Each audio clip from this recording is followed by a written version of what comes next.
ஓம் நமச்சிவாய. அன்பு நேயர்களே அனைவருக்கும் வணக்கம். நாம் இப்பொழுது முக்கியமான கிரக பெயர்ச்சியான சுக்கிர பகவான், அதாவது கால புருஷ தத்துவப்படி 2ஆம் வீட்டுக்கு அதிபதி, 7ஆம் வீட்டுக்கு அதிபதி சுக்கிர பகவான், தனக்காரகன், கலஸ்தரக்காரகன் சொல்லக்கூடிய சுக்கிரன். அவரு 3ஆம் இடமான, அதாவது கால புருஷ தத்துவப்படி மிதுன ராசியில் குரு இருக்கும் வீட்டில் பெயர்ச்சி அடைகிறாருங்க. மே மாதம் 15ஆம் தேதி அவரோட சொந்த வீட்டிலிருந்து, ரிஷப வீட்டில் இருந்து மிதுன ராசிக்கு குருவுடன், அதாவது தேவகுரு அசுரகுரு ஒன்றாய் இணையறாங்க. அதாவது மிதுன ராசியில். மிதுன ராசியில் அசுரகுரு தேவகுரு இணையும் இந்த காலகட்டம் ஒரு சிறப்பு மிக்க காலகட்டமா இருக்க போதுங்க. அனைத்து ராசிகளுக்குமே ஒரு யோக காலம்னே சொல்லாங்க. ஏன்னா இந்த சித்திர மாசம் பிறந்ததுக்கு அப்புறமே சூரியன் உச்சம் பெறுறது, செவ்வாய் ஆட்சி பெறுறது, அதே மாதிரி சுக்கிரன் அவரோட சொந்த வீட்டில் ஆட்சி பெறுறது, புதன் அவர் சொந்த வீட்டில் ஆட்சி பெற அமைப்புகள் எல்லாம் கண்டினியூஸா அவங்களோட ஒவ்வொரு கிரகங்களோட சொந்த வீடு, அவங்களுக்கு ஆதிபத்தியம் சொல்லக்கூடிய, அவங்களுக்கு பலம் பொருந்தி இருக்கக்கூடிய வீடுகளில் ஆட்சி அமைத்து பலம் பொருந்தி இருக்கும் இந்த காலகட்டம். சித்திர மாதத்திலிருந்தே பாத்தீங்கன்னா எல்லா கிரகமே அவங்க சொந்த வீட்டில் ஆட்சி பெறும் இந்த காலகட்டம் எல்லா ராசிக்காரர்களுக்குமே ஒரு பொற்காலமாகவே இருக்க போதுங்க. அதன் அடிப்படையில் மாத கிரகங்களாக சொல்லக்கூடிய புதன், சுக்கிரன், செவ்வாய், சூரியன் பெயர்ச்சிகள் ரொம்ப ரொம்ப முக்கியமானதுங்க. ஏன்னா சனீஸ்வரன் ஒரு இடத்துல இருக்கிறாரு அப்படின்னா 2.5 வருஷம் அங்கதான் இருக்க போறாருங்க. அவர் 7.5 சனியா இருக்கிறாரு, சில பேருக்கு விரய சனியா இருக்காரு, சில பேர் ஜென்ம சனி, அர்த்தாஷ்டம சனின்னு சில அதாவது கெடுதல் பலன்கள் கொடுக்கறதுக்கு ரெடியாக இருந்தாலும், யோக பலன்கள் கொடுக்கறதுக்கு இருந்தாலும் 2.5 வருஷத்தை அவர் அங்கதான் இருக்க போறாரு. ஆனால் இந்த மாத கிரகங்கள் அவங்க ஒவ்வொரு இடத்துல மாறும் போது அவங்களோட பார்வை, அவங்களோட சேர்க்கை, அதாவது சனி பகவானோட சேர்க்கை பார்வை அமைய பெறும் போது இதனோட பலன்கள் பாத்தீங்கன்னா உங்களுக்கு யோக பலன்கள் அதிகமாக இருக்குங்க. அதன் அடிப்படையில் சுக்கிரன் கால புருஷ தத்துவம் 7ஆம் அதிபதி, கலஸ்தரக்காரகன், அதாவது கல்யாணம், காதல், ஆடம்பரம், வாழ்க்கை, அதாவது உலக வாழ்க்கைக்கு தேவையான அதிக சந்தோஷத்தை கொடுக்கக்கூடிய கிரகம் சுக்கிரன். அதுவும் அறிவு சார்ந்த பலனை கொடுக்கக்கூடிய கிரகம் குரு. இவங்க 2 பேரும் இணைகிறார்கள் மிதுன ராசியில். அதே மாதிரி அவங்க 2 பேரும் 7ஆம் பார்வையாக பாக்கியஸ்தானமான குருவோட வீட்டோட தனுசு ராசியை பார்க்கிறாங்க. இதன் அடிப்படையில் இந்த அசுரகுரு தேவகுரு இணைவு மற்றும் புதன் சுக்கிரன் பரிவர்த்தனை ஒவ்வொரு ராசிக்கும் என்னென்ன யோகங்கள் பலன்கள் பார்ப்போம். அனைத்து ராசிகளுக்குமே சிறப்பா இருக்க போதுங்க. இதில் சில ராசிகளுக்கு குறிப்பிட்ட விஷயங்கள் அமோகமாக நடக்கும் போது அது ஒன்றா பார்ப்போம். தனுசு ராசி நேயர்களே, இந்த சுக்கிரன் பெயர்ச்சி மே மாதம் 15ஆம் தேதி உங்களுக்கு 7ஆம் இடம், அதாவது உங்க ராசிநாதன் குருவோடு, மிதுன ராசியில் இருக்கும் குருவோடு இணைகிறார் சுக்கிரன். அசுரகுரு தேவகுரு இந்த சுக்கிரன் பெயர்ச்சி உங்களுக்கு சிறப்பு மிக்க காலமாக இருக்க போதுங்க. ஏன்னா தனுசு ராசிக்கு அர்த்தாஷ்டம சனியா 4இல் சனி இருந்து ஏகப்பட்ட தொந்தரவுகள் சச்சரவுகள் எல்லாம் இருந்து இப்போ சிறு சிறு மாற்றங்களை நீங்க பார்த்துக்கிட்டே இருப்பீங்க.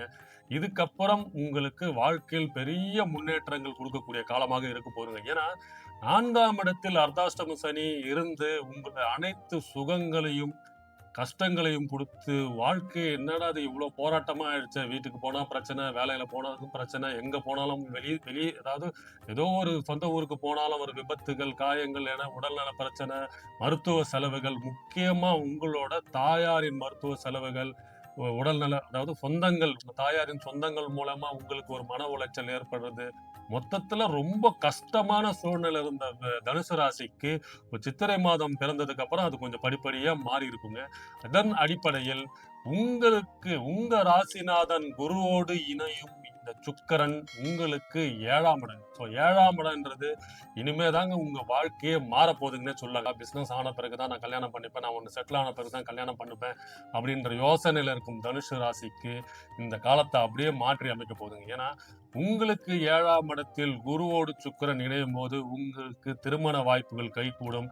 நீண்ட நாளா இருந்த திருமண தடைகள் நீங்கும், காதல் கைகூடும். நீண்ட நாளா நீங்க லவ் பண்ணிட்டு இருக்கீங்கன்னா உங்க பெற்றோரின் சம்மதத்தோட திருமணங்கள் நடக்கிறதுக்கான வாய்ப்புகள் அமோகமா இருக்க போதுங்க. இதனால் குடும்ப வாழ்க்கையில் போகும் தனுசு ராசிக்கு சுகங்கள் ஏற்படும். அந்த 4ஆம் இடம் வலுப்படும். இதன் மூலயமா உங்களுக்கு பொருளாதார வசதி மேம்படும். சில பேருக்குலாம் பாத்தீங்கன்னா மேரேஜ் ஆன பிறகு தான் படிப்படியா வளர்ச்சி அடைவாங்க. திடீர்னு வேலை கன்ஃபர்மேஷன் கிடைக்கும். வேலையே இல்லாதவங்க எல்லாம் கல்யாண பிறகு வேலை கிடைக்கும். அரசு வேலை கிடைக்கும், குழந்தைகள் பிறக்கும், குழந்தைகள் மூலியமா மறுபடியும் வந்து பொருளாதார வசதி மேம்படுறது, டக்கு டக்குன்னு வீடு கட்டுறது, கார் வாங்குறது, 2, 3 தொழில் அமைக்கிறதுக்கு காரணம் என்னன்னா, அவங்க ராசி பிரகாரம், உங்க ராசி பிரகாரம், கோச்சாரத்து ப ப ப கிரகங்கள் அடிப்படையில், உங்க ராசி கட்டத்தின் அடிப்படையில், கல்யாணத்துக்கு அப்புறம் தான் சில பேரோட வாழ்க்கை மாறக்கூடிய அமைப்புகள்லாம் இருக்கு. பொது வாழ்க்கை அதாவது சமூகத்தில் ஒரு நல்ல பேரு, ஒரு நல்ல அந்தஸ்து, ஒரு பதவி உயர்வு, இந்த கோவில் கட்டுறது, ட்ரஸ்ட் வைக்கிறது, இந்த அமைப்பெல்லாம் நீங்க ஏற்படுத்தி குடுத்துருங்க. அது மட்டும் இல்லாம அரசு துறையில நீங்க வந்து முயற்சி பண்ணிட்டு இருக்கீங்க. வேலை கிடைக்கணுன்றதெல்லாம் அப்ளை பண்ணியிருந்தீங்கன்னா, அதெல்லாம் உங்களுக்கு சாதகமா அமையும். முக்கியமா மாணவர்கள் வந்து போட்டித் தேர்வு, விளையாட்டுத் துறையில வந்து வெற்றி அடையறது, வெளிநாட்டுல போய் படிக்கிற யோகம்லாம் குரு, சுக்கிரன் இணையும் இந்த 7ஆம் இடம் உங்களுக்கு பண்ணி குடுத்துருவாரு.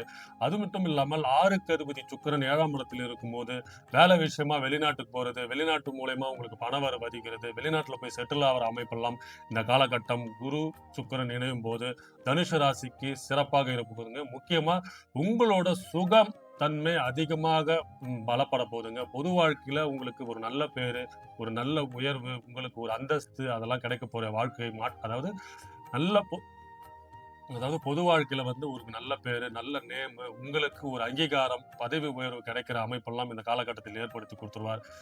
முக்கியமா வேலை செய்ற இடத்துல, பணி செய்ற இடத்துல, தொழில் பண்ற இடத்துல பெண்களின் சப்போர்ட் மூலியமா உங்களுக்கு வந்து பொருளாதார வசதி ஏற்படுது. இப்போ நீங்க ஒரு பிசினஸ் பண்ணிட்டு இருக்கீங்கன்னா, பெண்களின் ஒத்துழைப்போட, பெண்களின் உழைப்பு மூலியமா உங்களோட பொருளாதார வசதி மேம்படும். கணவன் மனைவியிட இருந்த பிரச்சனைகள் தீரும், அந்யோன்யம் கைகூடும்.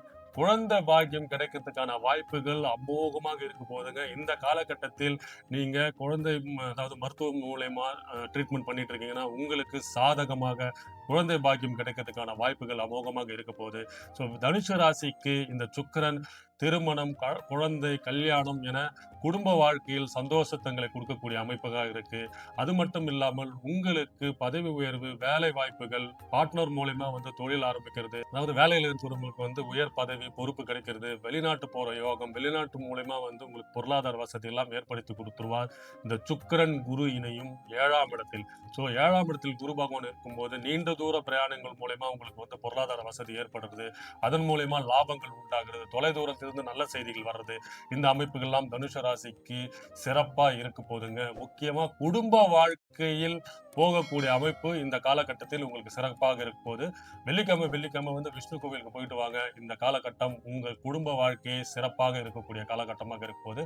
வாழ்க வளமுடன். வணக்கம்.